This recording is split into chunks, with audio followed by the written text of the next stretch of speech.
It doesn't matter if I'm working on a pony that's a little girl's trail horse that she does 4-H on, or I can honestly say that every horse I work on or everyone I get to be around, I learn something from it and I walk away a better person.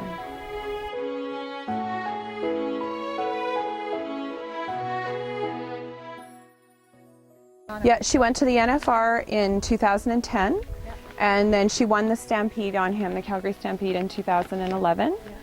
She sent the arena record in Ellensburg that year also, at Ellensburg Pro Rodeo on him, and it still stands.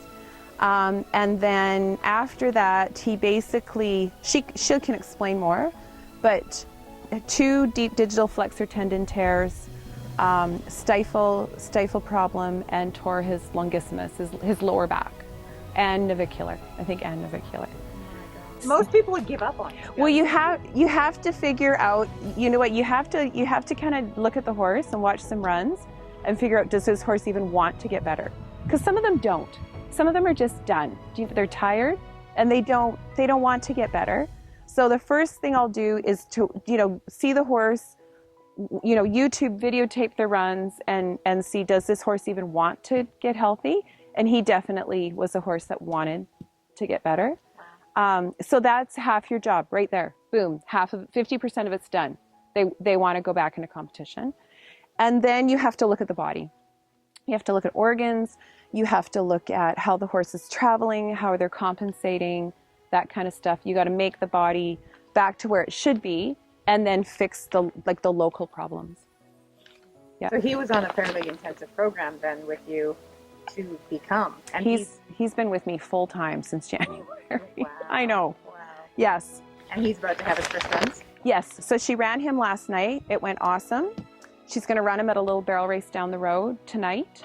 And then Friday morning, he's up in Omak, Washington in Slack. His very first road. Very first. In 3 years. It's huge. To me, it's like winning the lottery.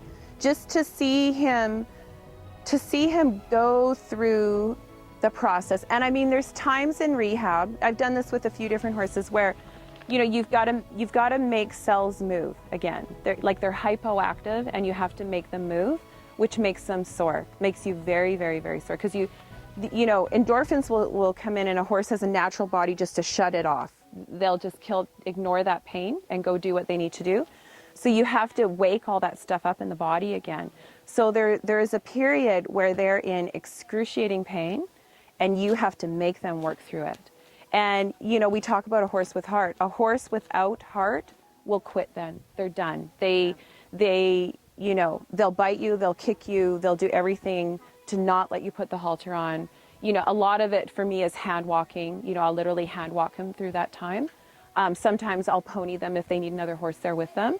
But they have to be able to push through that, literally to break scar tissue down, create circulation, do you know what I mean, along with the therapy and along with the feed program. Wow. So they gotta really want to do it. So to watch them go through that, and then you come out one morning and their eye is excited. You put their halter on and they walk to the tack room and they're excited. I get chills even talking about it. Yeah. They're excited, and you get on them that day and you can feel that extension and you can feel that lilt and that movement. And just to look at them and then to put them up and they go roll and they lick and they're happy, that you could not put a price on that. That's phenomenal. Yeah. And then to have them go back into competition. Horses like this, you have to give lots of space.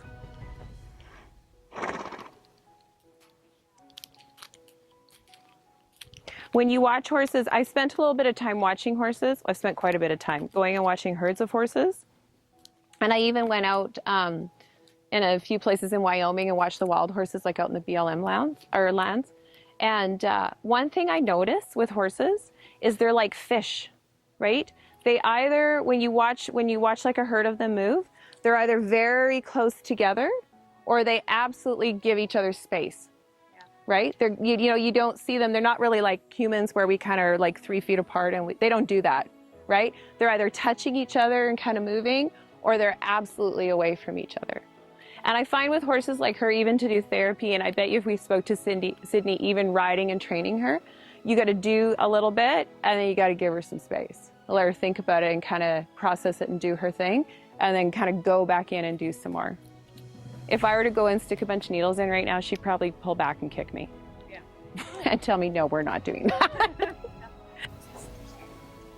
So what is she telling you? A few things. She's really hormonal. She's endocrine, glandular, and that includes all your glands, just includes your ovaries, and will manifest like in a endocrine mare. She's pulling hard in the front end, and she's not even in her shoulders, and she's tight and sore in there, right? And there's a very, very, very good chance she's never had acupuncture before. Yeah. If she were a human, like at a party, she would be the person that would, you know, stay for a while, and then there's a lot of people here. I gotta get out of here. I gotta go be alone, and probably tend to smoke. She'd be a smoker.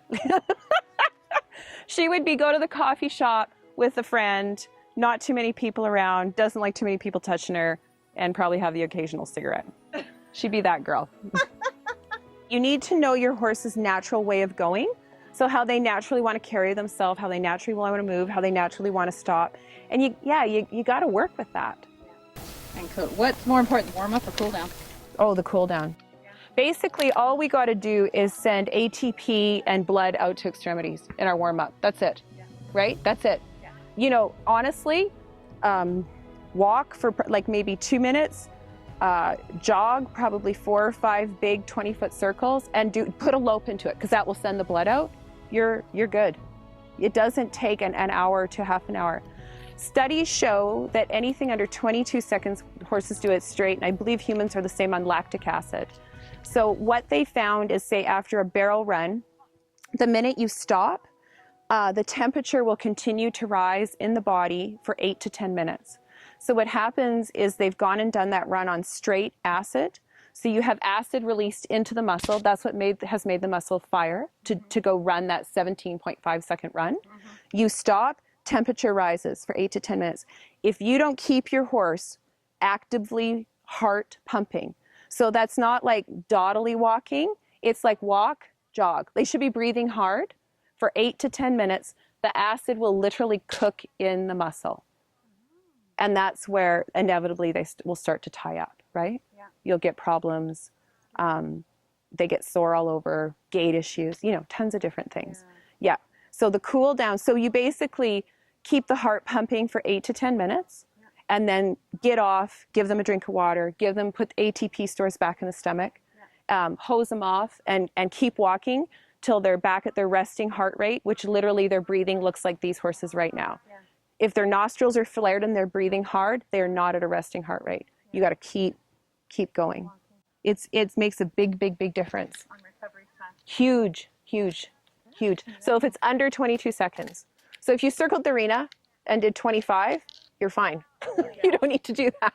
Yeah. If you went by the first and circled a few times, you're fine. Yeah. But if you had a run. Or if you're running at Pendleton? Yeah, if you're running at Pendleton, you're good to go. You can just stop and get off. You're fine. Yeah. But yeah, no, if you were under 22 seconds, you ran on straight lactic acid. You got to burn it out. Even I find with the food, right, which is another reason why I started the supplement line. Oh my God, some of the stuff people are feeding it's insane. It's insane. And you look at a horse's digestive system, it's so simple, right? Horses have been here for millions of years plus because they have this big cecum, which is a fermentation pouch. So it's like a churning, processing thing, right? And then we add all this stuff to them, and they're not built to do that. They're not made to do that. Yeah. I'm great for taking that 800 number on the back of anything and calling them. Yeah. And if those people cannot answer my questions, I will not use that product.